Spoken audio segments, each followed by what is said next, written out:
Bonjour, bienvenue dans C'est pour les nuls, l'émission scientifique par des nuls pour des nuls. Aujourd'hui, pour ce 10e épisode, je vous emmène dans un élevage de poules. Et pourquoi des poules ? Parce que les poules pondent des œufs. Et les œufs, c'est le thème de notre épisode. Alors, ça te va, Jerry ? Quel sujet formidable et passionnant! Alors allons-y, c'est parti ma poule !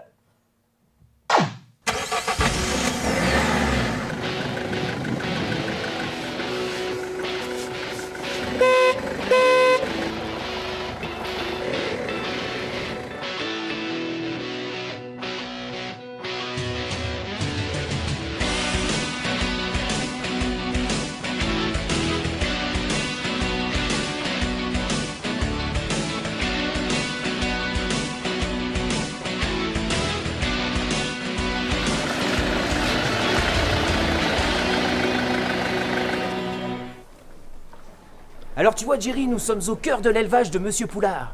Il a dans son cheptel plus de 1500 poules, coqs et poulets. Mais allons voir tout de suite le petit cocon familial. Là on est dans le poulailler, la petite maison des poules. Regarde comme elles sont belles. Et c'est là où elles pondent leurs œufs. Les œufs que l'on mange. Ah. Il est beau celui-là. Mais au fait, c'est quoi un œuf ?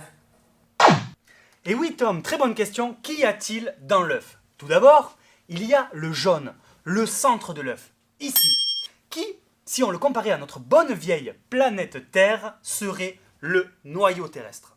Ensuite, il y a le blanc qui entoure le jaune, ici, plus communément appelé par nos scientifiques l'albumène, qui serait, pour notre bonne vieille planète bleue, le manteau inférieur et supérieur. Et enfin, qui entoure le tout, la coquille. Ici, qui serait notre croûte terrestre, les océans, les montagnes et là où l'on marche. Voilà ce qu'il y a dans l'œuf. Hop, j'allais l'oublier. Évidemment, le plus important, la chambre à air. Pas celle-là, celle-ci, dans l'œuf. Elle sert lors de l'éclosion du petit poussin pour qu'il puisse respirer. Enfin, il va taper sa coquille, voir le jour et devenir prochainement un futur coq ou une future poule.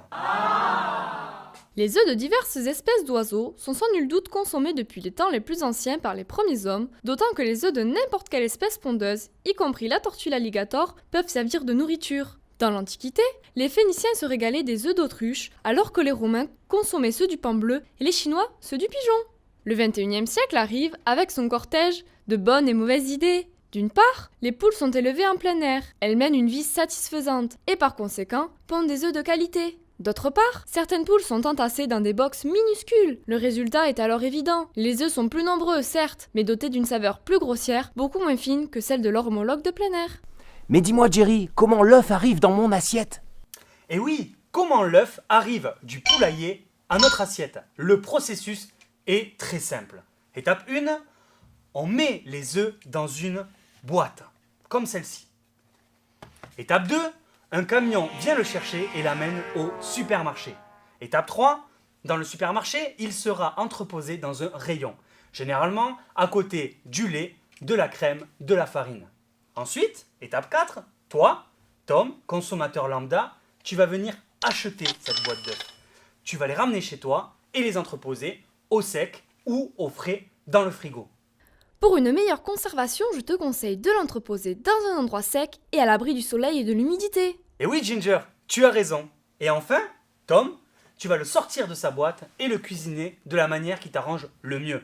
En omelette, œuf au plat, œuf à la coque ou œuf dur. Ah d'accord ! Je vais directement dans ma cuisine. Ok, maintenant, quelle est la marche à suivre pour un œuf dur ? Tout d'abord, il te faut des instruments de cuisine. En premier, un œuf. Ensuite, du sel, du poivre et, j'ai dit du sel, une casserole, une cuillère et enfin, allumette ou briquet. Attention, on ne met pas l'œuf directement sur la plaque de cuisson, mais dans la casserole, si possible, remplie d'eau. Ensuite, avec ton allumette ou ton briquet, tu allumes la plaque de cuisson, tu fais bouillir l'eau, tu mets l'œuf dedans et tu attends 10 minutes.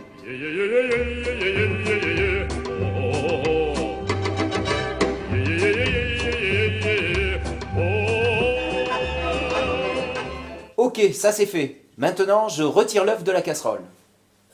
Non, malheureux! Prends la cuillère si tu ne veux pas te brûler en prenant l'œuf avec tes mains. Ensuite, tu le mets dans un bain d'eau froide et tu l'épluches. Et dis-moi, Jerry, sans faire exprès, j'ai posé l'œuf dur à côté de l'œuf cru. Comment je fais pour les reconnaître? C'est vrai, comment faire pour différencier un œuf cru d'un œuf dur? C'est très simple. Tout d'abord, posez vos œufs sur une table. Ensuite, faites-les tourner. Posez votre doigt pour les ralentir. Celui qui s'arrête, c'est l'œuf dur.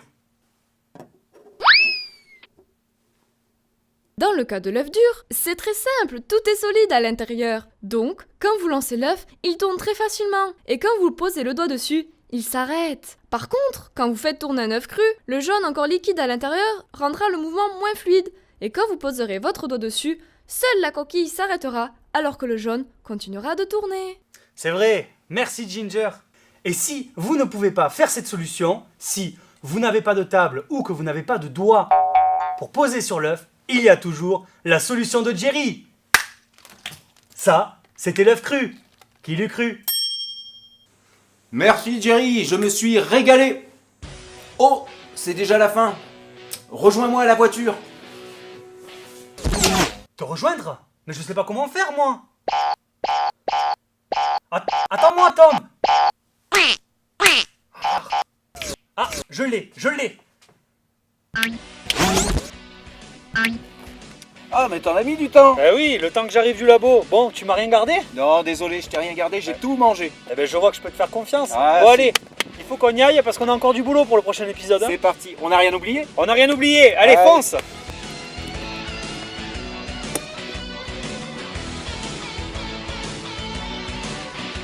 Hé, regarde, c'est Ginger. Ah oui, on a Ouais. rien oublié.